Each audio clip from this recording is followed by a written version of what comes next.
Hello, welcome back to another review. Today we are looking at the World War II British mortars in 1/72 scale by HaT.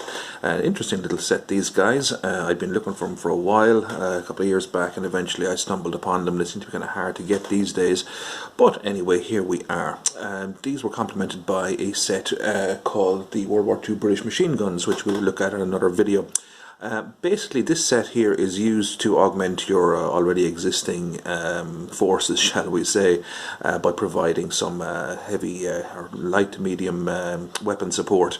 So basically what you have there on the box, as you can see, is you have a figure with a 3-inch mortar. That's roughly 81 millimeters for those of you who use metric. Standard British mortar for many years, and quite a good weapon it was in its day.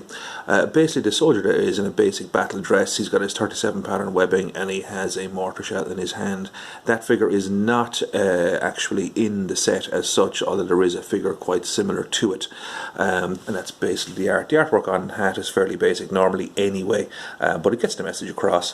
Rest of the box there, again, just a quick look at the box as we always do, warnings, things like that, little diagram on the back of the box as to what you get. There's a small little bit of assembly required in this set, but very little.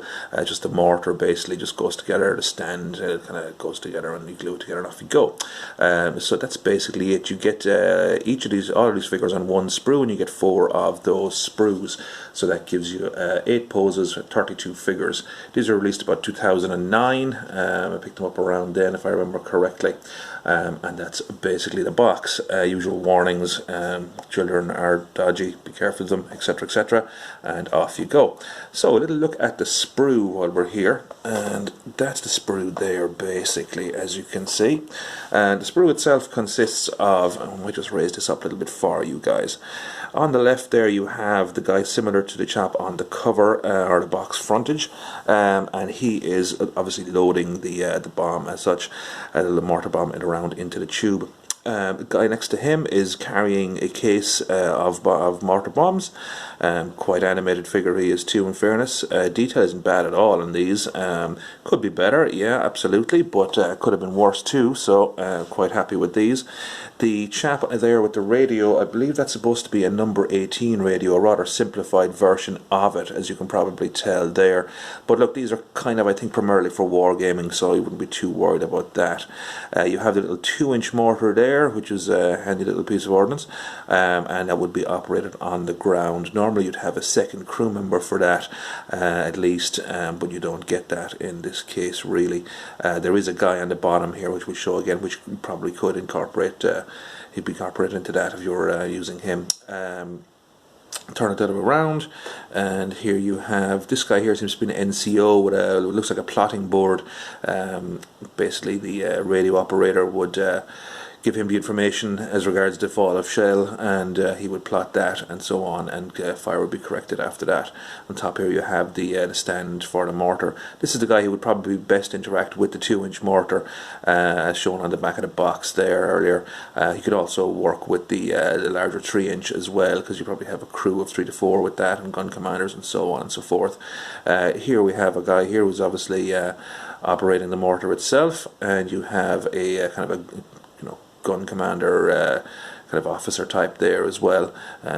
Probably wouldn't be wearing the officer's hat in combat perhaps, but at the same time it's a nice figure. I quite like it. He's got his binoculars, might even have a moustache there, I think, which is quite British in that sense.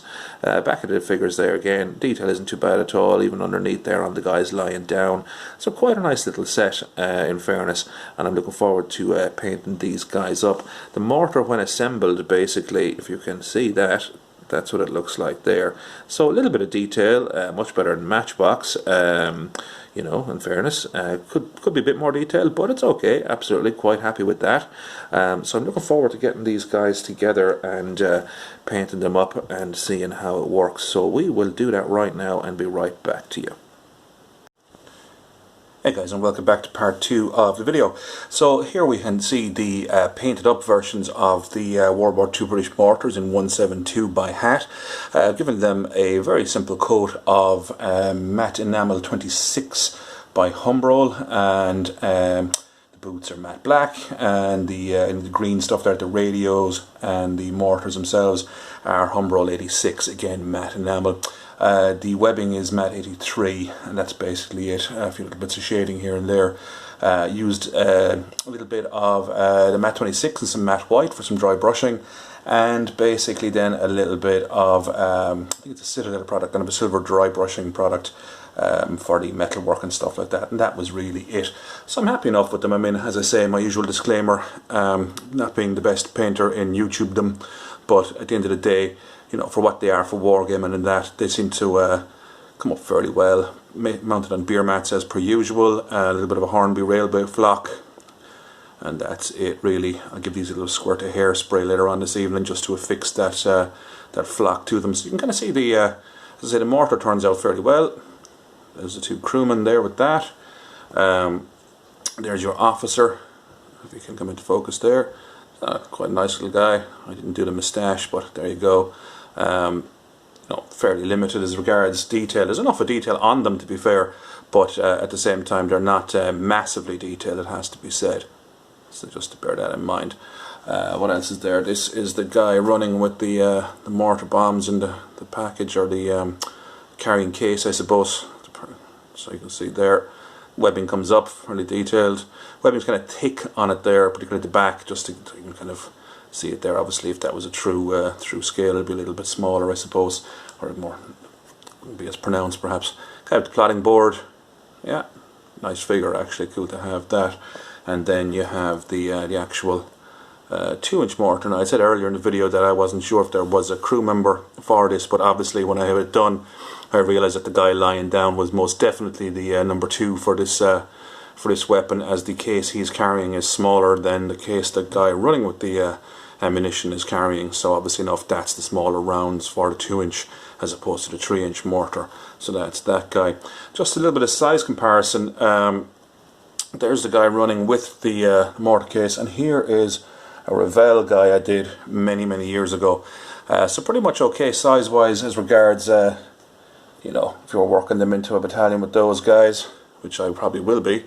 Here's the original Airfix, or one of the early Airfix ones from the 70s.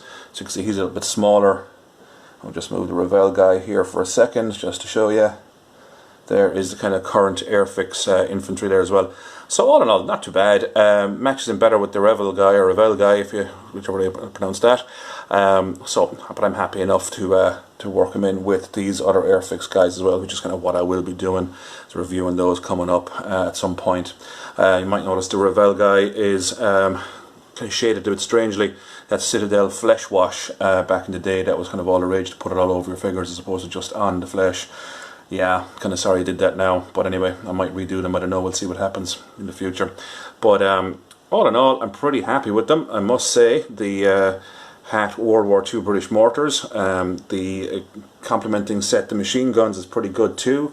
We'll have a video for that as well. But pretty much I am pretty much delighted with those guys.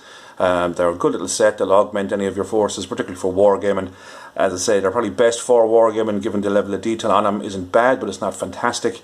But from that perspective, I'm happy enough with them. So that, lads, was the HaT World War II British mortars, as you can see there. That's the packaging, final shot. We will have another video up fairly shortly for you, so if you'd like and subscribe and all that business, that'd be great. All the best. Talk to you then.